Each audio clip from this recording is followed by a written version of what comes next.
अस्सलाम वालेकुम मेरे अज़ीज़ तलबा और तालिबात। उम्मीद करता हूँ कि आप सब बखैर वाफ़ियत हैं। मैं हूँ मोहम्मद आतिफ़ याकूब और आप मुझसे पढ़ रहे हैं जमात दहम की फ़िज़िक्स। जमात दहम की फ़िज़िक्स में हम अपनी किताब का यूनिट नंबर 13 इलेक्ट्रोस्टैटिक्स पढ़ रहे हैं। यूनिट नंबर 13 में हम सवालात का अयादा, इस हिस्से में मौजूद जितने भी सवालात हैं उनको हल करने की जानिब बढ़ रहे हैं। अपने पिछले लेक्चर में हमने 3 सवालात 13.8, 13.9 और 13.10 को हल करना सीखा। आज के लेक्चर में मज़ीद 3 सवालात को सीखेंगे, यानी कि 13.11, 13.12 और 13.13 को हल करना सीखेंगे। किस तरह से हल करना है अबारत पढ़ेंगे, अबारत में छुपे अहम अल्फाज को ढूंढेंगे और देखेंगे कि इन अहम अल्फाज पे हमने कौन से तसव्वुरात का इतलाक़ करना है। तो चलें इन 3 सवालात को सीखने के लिए चलते हैं अपने लाइट बोर्ड की जानिब। जी तो मेरे अज़ीज़ तलबा और तालिबात, जैसा कि मैं इस लेक्चर के तारुफ़ में बता चुका हूँ कि आज हम आगाज़ करेंगे सवाल नंबर 13.11 से। सवाल में हमसे पूछा यह जा रहा है कि 2 पॉइंट्स के दरमियान पोटेंशियल डिफरेंस को आप कैसे बयान करेंगे, नीज़ इसके यूनिट की तारीफ़ करें। तो इससे पहले कि हम सवाल की जानिब बढ़ें, क्यों ना हम वो तमाम तसव्वुरात जो कि हमने सीखे थे इलेक्ट्रोस्टैटिक पोटेंशियल के बारे में वो भी सीखेंगे, क्योंकि जब इलेक्ट्रोस्टैटिक पोटेंशियल की समझ आ जाएगी तो पोटेंशियल डिफरेंस को बयान करना आपके लिए बहुत ही ज़्यादा आसान हो जाएगा। तो चलें, हमने ये देखा था कि फ़र्ज़ करें कि हमारे पास 2 इस तरह की प्लेटें हैं और इन प्लेटों पे मुखालिफ किस्म का चार्ज है। फ़र्ज़ करें कि ऊपर वाली प्लेट हाई पोटेंशियल पे है और मैं जानता हूँ कि हाई पोटेंशियल वाली को हम पॉजिटिव का सिंबल देते हैं, और जो नीचे वाली प्लेट है ये लो पोटेंशियल पे है और लो पोटेंशियल वाली प्लेट को हम नेगेटिव कंसीडर करेंगे, नेगेटिव तस्वुर करेंगे। अब अगर मैं इन दोनों प्लेटों के दरमियान एक टेस्ट चार्ज छोड़ दूं तो आप क्या कहेंगे उसके बारे में, कि क्या वो टेस्ट चार्ज हाई पोटेंशियल वाली प्लेट पे जाएगा या वो टेस्ट चार्ज इस लो पोटेंशियल वाली प्लेट के पास आएगा। इसको समझने के लिए आप रोज़मर्रा ज़िंदगी से भी मिसाल ले सकते हैं। फ़र्ज़ करें कि आपने पानी की एक बोतल ली हुई है और वो पानी की बोतल आपने ज़मीन के ऊपर रखी हुई है, यानी कि लो पोटेंशियल पे रखी हुई है। अब कभी ऐसा तो नहीं होगा ना कि वो पानी की बोतल खुद ब खुद हवा में उड़ती हुई हाई पोटेंशियल वाली की तरफ जाना शुरू कर दे। तो जब पानी की बोतल बग़ैर किसी वर्क के, बग़ैर बैरूनी मदद के लो पोटेंशियल से हाई पोटेंशियल पे नहीं जा सकती, तो इसी तरह से इन दोनों प्लेटों के दरमियान रखा गया टेस्ट चार्ज भी हमेशा लो पोटेंशियल की जानिब बढ़ेगा। अब हम जानते हैं जो टेस्ट चार्ज होता है उसको क्यू नोट कहा जाता है, और ये क्यू नोट एक पॉजिटिव चार्ज होता है, यानी कि यूनिट पॉजिटिव चार्ज होता है। अब हम जानते हैं कि इलेक्ट्रिक फील्ड की जो डायरेक्शन होती है, जो सिमत होती है, वो पॉजिटिव से नेगेटिव की जानिब होती है। तो इस सूरत हाल में जो टेस्ट चार्ज है ये हमेशा कोशिश करेगा कि ये इलेक्ट्रिक फील्ड की सिमत में ही सफ़र करे, कि हम अगर इसको उठा के ऊपर ले भी जाएं किसी तरह से तो ये हमेशा इलेक्ट्रिक फील्ड की सिमत के साथ सफ़र करता हुआ दोबारा से लो पोटेंशियल प्लेट पे आ जाएगा। तो अगर मैं चाहता हूं कि इसे इस जगह से उठा के हाई पोटेंशियल पे ले जाऊं तो उसके लिए मुझे कोई ना कोई वर्क दरकार होगा। मैं कोई वर्क करूंगा तभी तो इसके अंदर कोई एनर्जी आएगी, और वो एनर्जी ये हासिल करके लो पोटेंशियल पे हाई पोटेंशियल पे चला जाएगा। फ़र्ज़ करें कि अभी ये टेस्ट चार्ज किसी एक इस जगह पे मौजूद है। फ़र्ज़ करें इस जगह को मैं बी का नाम दे देता हूँ, और मैं चाहता हूँ कि मैं इस चार्ज को इस पोजीशन बी से उठा के इस पोजीशन तक ले जाऊँ, और इस पोजीशन को मैं नाम देता हूँ ए का। तो इस पोजीशन बी से उठा के पोजीशन ए तक ले जाने के लिए मुझे जितना वर्क करना पड़ेगा वो वर्क कहलाता है इलेक्ट्रोस्टैटिक पोटेंशियल, या इसे हम कह सकते हैं कि चूंकि ये 2 पॉइंट्स के दरमियान पोटेंशियल है तो इसका मतलब है दोनों पॉइंट्स का कोई ना कोई फ़र्क है, इस वजह से हम इसको पोटेंशियल डिफरेंस भी कह सकते हैं। तो चलें, अगर आपको इस सब चीज़ की समझ आ गई है तो क्यों ना हम इलेक्ट्रोस्टैटिक पोटेंशियल या पोटेंशियल डिफरेंस की तारीफ़ लिख लेते हैं। तो तारीफ़ इसकी कुछ इस तरह से लिखी जाएगी कि एक यूनिट पॉजिटिव चार्ज को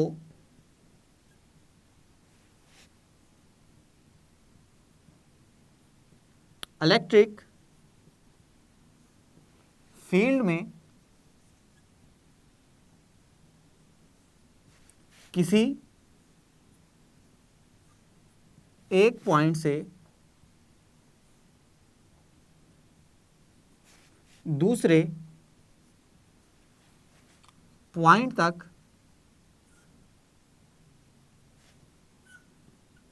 लाने के लिए जो वर्क दरकार होता है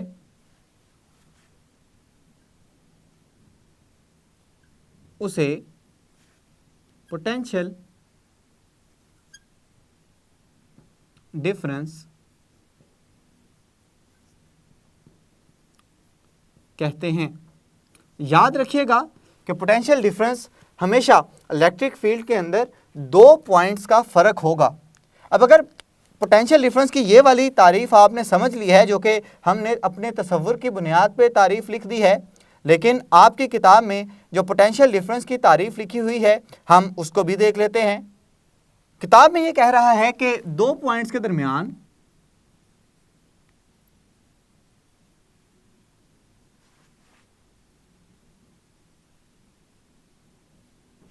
पोटेंशियल डिफरेंस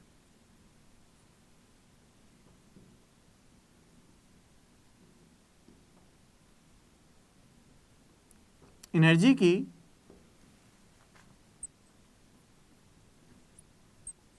उस मिकदार के बराबर है जो एक यूनिट पॉजिटिव चार्ज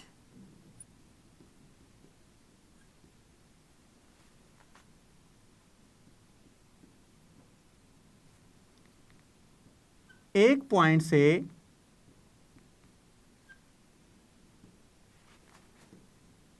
दूसरे पॉइंट तक फील्ड की सिमत में हरकत करते हुए मुंतकिल करता है। अब इसको समझने के लिए दोबारा से डायग्राम की जानिब बढ़ते हैं। वो कह रहा है कि पोटेंशियल डिफरेंस दो पॉइंट्स के दरमियान उस एनर्जी के बराबर है कि जो एक यूनिट पॉजिटिव चार्ज एक पॉइंट से दूसरे पॉइंट तक आते हुए फील्ड की सिमत में मुंतकिल करता है। तो अब फील्ड की सिमत क्या है? ऊपर से नीचे, यानी कि हाई पोटेंशियल से लो पोटेंशियल की जानिब। तो इसका मतलब है कि जब मैं इस टेस्ट चार्ज को इस जगह पे ला के छोड़ दूंगा तो ये खुद ब खुद क्या करेगा? फील्ड की सिमत में नीचे की जानिब आएगा। अब नीचे आते हुए ये वो एनर्जी हमें देगा जो कि हमने इसे नीचे से ऊपर ले जाने में दी थी। तो इसका मतलब है कि जब चार्ज को नीचे से यानी कि लो पोटेंशियल से हाई पोटेंशियल पे लेके जाएंगे तो हम एनर्जी देंगे, और अगर चार्ज हाई पोटेंशियल से लो पोटेंशियल पे वापस आएगा तो वो एनर्जी आपको देगा। तो ये वो तारीफ़ है जो कि आपकी किताब में लिखी गई है। ये दोनों तारीफ़ें ठीक हैं, आप इनमें से बेहतर ये है कि किताब वाली करें, चूँकि इम्तिहान के अंदर ज़्यादा प्रेफर किया जाता है, ज़्यादा तरजीह दी जाती है उन अल्फाज को जो कि किताब के अंदर लिखे गए हैं। अब अगर ये चीज़ आपको समझ में आ गई है तो चलें क्यों ना इसका फार्मूला भी बना लें। हमें कह रहा है कि पोटेंशियल डिफरेंस वो वर्क है जो कि एक चार्ज पे किया जाता है। तो इसका मतलब ये हुआ कि पोटेंशियल डिफरेंस किसके बराबर है? वर्क के, जो कि एक चार्ज पे किया जाता है। तो इसका मतलब ये हुआ कि इधर से हम यूनिट भी निकाल सकते हैं। वर्क का यूनिट क्या हुआ? जाउल। क्यू का यूनिट क्या हुआ? कूलम। तो हम कहेंगे कि इलेक्ट्रोस्टैटिक पोटेंशियल या पोटेंशियल डिफरेंस का जो यूनिट है वो है जाउल फी कूलम, और ये जाउल फी कूलम बराबर होता है वोल्ट के। तो इससे हम ये कह सकते हैं कि डेल्टा वी का जो यूनिट बना, जो सिस्टम इंटरनेशनल यूनिट है, वो है वोल्ट, और इस वोल्ट को बड़े वी के ज़रिए लिखा जाता है। तो इस तरह से आप पोटेंशियल डिफरेंस की तारीफ़ लिखने के भी काबिल हो गए और पोटेंशियल डिफरेंस का यूनिट यानी कि वोल्ट भी आपने बता दिया। लेकिन सवाल में तो हमसे ये कहा जा रहा है कि यूनिट नहीं लिखना, यूनिट की तारीफ़ लिखनी है। तो चलें क्यों ना हम इस एक वोल्ट की तारीफ़ भी लिख लेते हैं। उसके लिए सबसे पहले हेडिंग दे दें वोल्ट की।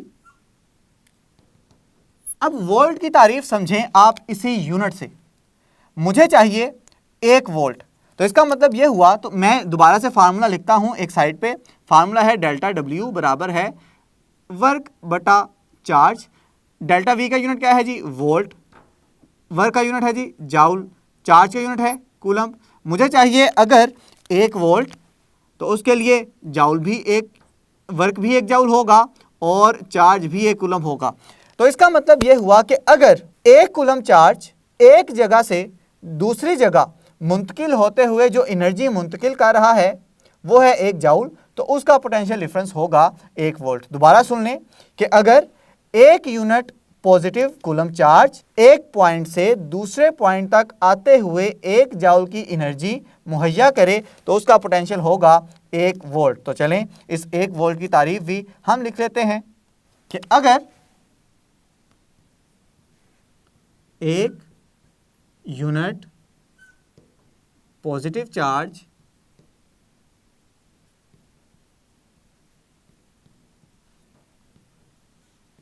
एक पॉइंट से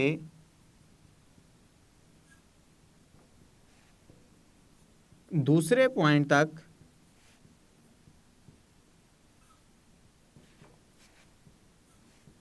हरकत करते हुए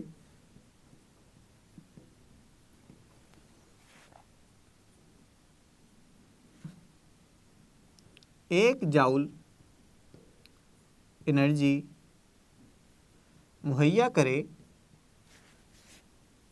तो उसका पोटेंशियल डिफरेंस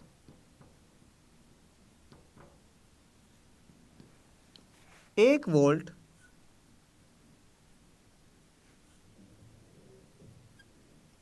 होगा। अब वोल्ट की तारीफ हम इलेक्ट्रिक पोटेंशियल के लिहाज से भी कर सकते हैं, जिसमें हमने देखा था कि 1 वोल्ट किस तरह से लिखा जाएगा।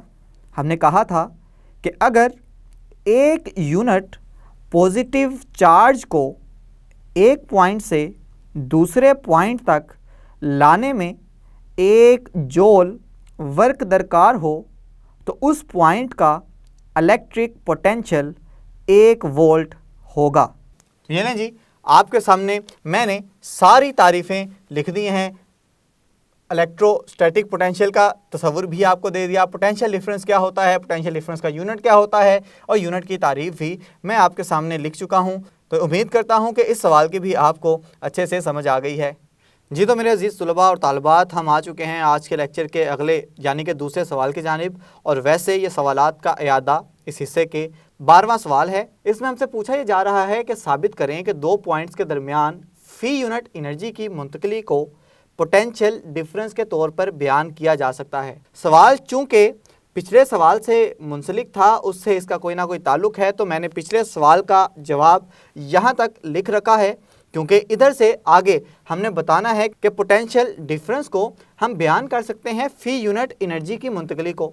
हमने यही तो देखा था ना कि अगर 1 यूनिट चार्ज को एक जगह से दूसरी जगह मुंतकिल करते हुए अगर मुझे कोई वर्क करना पड़े तो उसी को तो हमने पोटेंशियल डिफरेंस कहा था। अगर मैं यहाँ से एनर्जी के लिए कोई फार्मूला निकालना चाहूँ तो इस फार्मूले को मैं दोबारा लिखता हूँ। हमने कहा डेल्टा वी यानी कि पोटेंशियल डिफरेंस बराबर है 1 यूनिट पॉजिटिव चार्ज पे किया गया वर्क। तो इससे अगर मैं वर्क का फार्मूला निकालूँ तो वर्क का फार्मूला क्या बन जाएगा जी, वर्क बन जाएगा Q डेल्टा V। तो देखें जी, हमने किस कदर आसानी के साथ पोटेंशियल डिफरेंस को बयान कर दिया है फ़ी यूनिट एनर्जी मुंतकली में। तो इस तरह से हम पोटेंशियल डिफरेंस से एनर्जी का फार्मूला भी निकाल सकते हैं और एनर्जी को बयान भी कर सकते हैं कि अगर हमें 2 पॉइंट्स का पोटेंशियल डिफरेंस मालूम हो जाए तो चार्ज की मिकदार तो हमें पता होगी कि कितना चार्ज हमने उस प्लेट के अंदर रखा है। तो उन दोनों को जब ज़रब देंगे तो ज़रब देने से हमें पता चल जाएगा कि हमें कितनी एनर्जी दरकार है उसको एक जगह से दूसरी जगह मुंतकिल करने के लिए। और जब वो हाई पोटेंशियल से लो पोटेंशियल पे आएगा तो हमें किस कदर एनर्जी हासिल होगी। तो उम्मीद करता हूँ कि ये बहुत ही आसान सा सवाल आपको समझ में आ गया होगा। चलें बढ़ते हैं आज के अगले सवाल की जानिब। जी तो मेरे अजीज़ तलबा और तालिबात, हम बढ़ चुके हैं आज के इस लेक्चर के तीसरे सवाल की जानिब। सवाल बहुत ही ज़्यादा सादा है, बहुत ही ज़्यादा आसान है। सिर्फ छोटा सा हमने जो अपना तसव्वुर है उसको इतलाक़ करेंगे और उससे हम जवाब निकाल लेंगे। हमसे पूछा यह जा रहा है कि कैपेसिटर की कैपेसिटेंस से क्या मुराद है। नीज़ कैपेसिटेंस के यूनिट की तारीफ़ करें। तो चलें क्यों ना कैपेसिटेंस की तारीफ पहले कर ली जाए। तो कैपेसिटेंस की तारीफ कुछ इस तरह से की जाती है कि कैपेसिटर की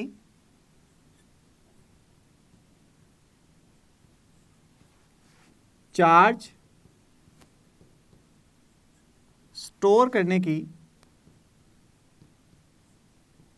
सलाहियत को कैपेसिटेंस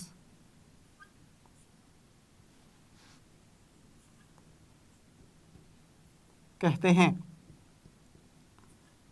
तो हर कैपेसिटर की वो सलाहियत कि जिसकी वजह से वो चार्ज अपने अंदर स्टोर करवा सकता है, अपनी प्लेटों पे स्टोर करवा सकता है, इसको हम नाम देंगे कैपेसिटेंस का। और कैपेसिटेंस के लिए हम कैपेसिटर की क्यों ना मसावात देख लें। हम जानते हैं कि कैपेसिटेंस की मसावात लिखी जाती है Q बराबर है CV।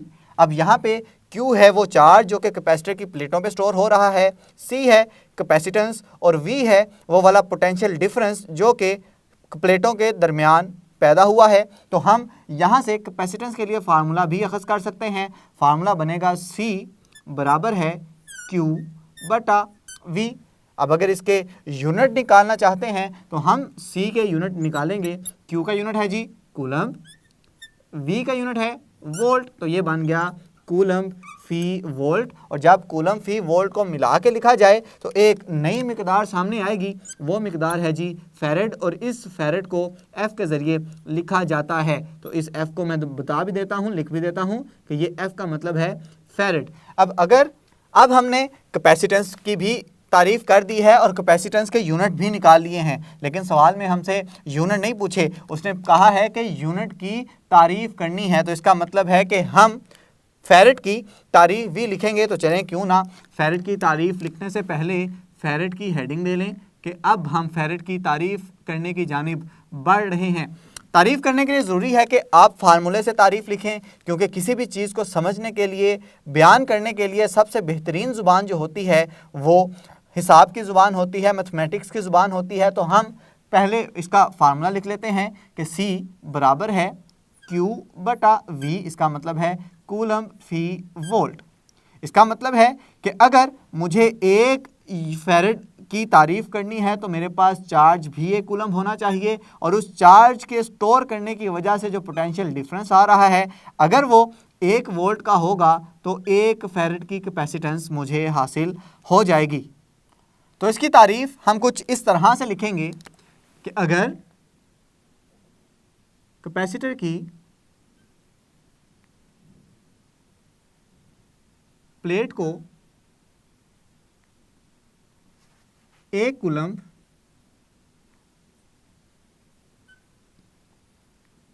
चार्ज देने से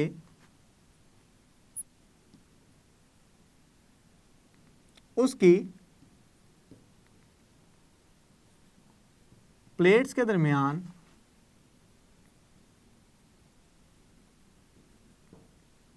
पोटेंशियल डिफरेंस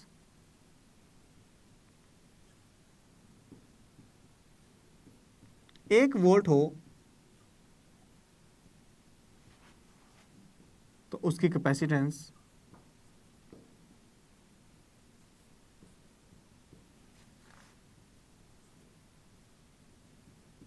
1 फेरेड होगी। तो देखें हमने दोबारा से वही चीज़ें लिखी हैं कि 1 कूलम्ब चार्ज होगा और इस 1 कूलम्ब चार्ज की वजह से पोटेंशियल डिफरेंस जो है वो 1 वोल्ट हो जाएगा, तो उसकी कैपेसिटेंस 1 फेरेड हो जाएगी। तो उम्मीद करता हूं कि आपको कैपेसिटेंस की भी समझ आ गई है, कैपेसिटेंस के यूनिट की तारीफ़ इसकी भी समझ आ गई है। लेकिन बाज़ औक़ात वो ये सवाल भी पूछ लेता है कि ये कैपेसिटेंस किन किन अवामिल पर मुनहसिर होती है। तो चलें क्यों ना ये अवामिल पे भी हम थोड़ी सी नज़र दौड़ा लें। तो हम हेडिंग दे लेंगे कि कैपेसिटेंस किन किन अवामिल पर मुनहसिर होती है। अब आप जानते हैं कि कैपेसिटर इस तरह से दिखाई देता है कि 2 पैरेलल प्लेटें एक दूसरे के सामने होती हैं। इस तरह का जो सिंबल होता है ये कैपेसिटर को जाहिर करता है। अब अगर इसकी एक प्लेट पे पॉजिटिव चार्ज आ गया है तो लाजिम सी बात है कि दूसरी प्लेट पे नेगेटिव चार्ज आ जाएगा। और ये किस वजह से आया है, क्योंकि हमने इस कैपेसिटर को जोड़ दिया है एक बैटरी के साथ कि जिस पे पॉजिटिव पोटेंशियल आया है वो आया है इस बैटरी के पॉजिटिव टर्मिनल की वजह से, और नेगेटिव जिस प्लेट पे आया है वो आया है बैटरी के नेगेटिव टर्मिनल की वजह से। अब अगर मैं चाहता हूँ इस कैपेसिटर की कैपेसिटेंस बढ़ जाए तो मुझे क्या करना पड़ेगा, मुझे इन कैपेसिटर की प्लेटों का जो एरिया है वो बढ़ाना पड़ेगा। फर्ज करें कि अभी जो एरिया है ये इतना ज़्यादा एरिया है जो कि एक दूसरे को फेस कर रहे हैं। अगर ये एरिया इतना कम कर दूं कि अब फेस होने वाला एरिया बिल्कुल छोटा सा रह गया है तो मैं कहूँगा इसकी कैपेसिटेंस कम हो जाएगी। और अगर मैं दोबारा इसका एरिया बढ़ा दूंगा कि अब दोनों का फेसिंग एरिया ज़्यादा हो गया है तो अब स्टोर होने वाला चार्ज भी ज़्यादा हो जाएगा। तो जो पहला फैक्टर हमने देख लिया जो जिस पे कैपेसिटेंस इन्हिसार करती है वो है एरिया ऑफ प्लेट, यानी प्लेटों का कितना एरिया है। दूसरा इसका जो फैक्टर है वो है कि इन दो प्लेटों के दरमियान मीडियम कौन सा है। अगर तो मीडियम कोई इंसुलेटर है तो ज़्यादा चार्ज स्टोर होगा, अगर तो वो कंडक्टर है तो कंडक्टर की मौजूदगी की वजह से जो चार्ज प्लेटों पे स्टोर हुआ है वो चार्ज उस कंडक्टर की मौजूदगी की वजह से बह जाएगा, यानी कि कैपेसिटर की प्लेटों पे चार्ज स्टोर नहीं रहेगा। तो इसीलिए तरजीह दी जाती है कि कैपेसिटर की प्लेटों के दरमियान या तो कोई मीडियम ना हो, और अगर कैपेसिटेंस बढ़ानी है तो उन प्लेटों के दरमियान आप एक इंसुलेटर प्लेस कर दें, एक इंसुलेटर रख दें, और इस इंसुलेटर को डाई इलेक्ट्रिक का नाम भी दिया जाता है। तीसरी और बहुत अहम जो जिस चीज़ पे कैपेसिटेंस मुनहसिर है उसको नाम दिया जाता है प्लेटों के माबैन का फासला। अगर तो यह फासला कम होगा तो इसका मतलब ये होगा कि कैपेसिटेंस ज़्यादा है, यानी कि कैपेसिटर ज़्यादा चार्ज स्टोर कर सकते हैं। लेकिन अगर मैं फासला बढ़ाता चला जाऊं तो एक वक्त ऐसा आएगा कि कैपेसिटर की प्लेटों के ऊपर मौजूद चार्ज गायब हो जाएगा। इसका मतलब ये हुआ कि फासले के बढ़ा देने से कैपेसिटेंस कम हो गई है। तो ये जो तीन अवामिल थे ये बस आपने याद रखने हैं कि किस तरह से कैपेसिटेंस पर असरअंदाज होते हैं। उम्मीद करता हूँ कि ये सारी डिस्कशंस, सारी गुफ्तगू जो हमने आज कैपेसिटेंस के बारे में की है आपको इसकी अच्छे से समझ आ गई है। इसके नोट्स बनाते चले जाएँ। जी तो मेरे अज़ीज़ तलबा और तालबात, हम सवालात का अयादा इस हिस्से के सफ़र को अबूर करते हुए मज़ीद 3 सवालात हल कर रहे हैं। आज के लेक्चर में 13.11, 13.12 और 13.13 को हल करना सीखा है। आइंदा आने वाले लेक्चर्स में हम मज़ीद इस सफ़र को आगे बढ़ाएंगे और सीखेंगे आइंदा सवालात। तब तक के लिए अपना बहुत सा ख्याल रखें, अपने से ज़्यादा दूसरों का खुश रहें, खुशियाँ बांटें। अल्लाह हाफ़िज़।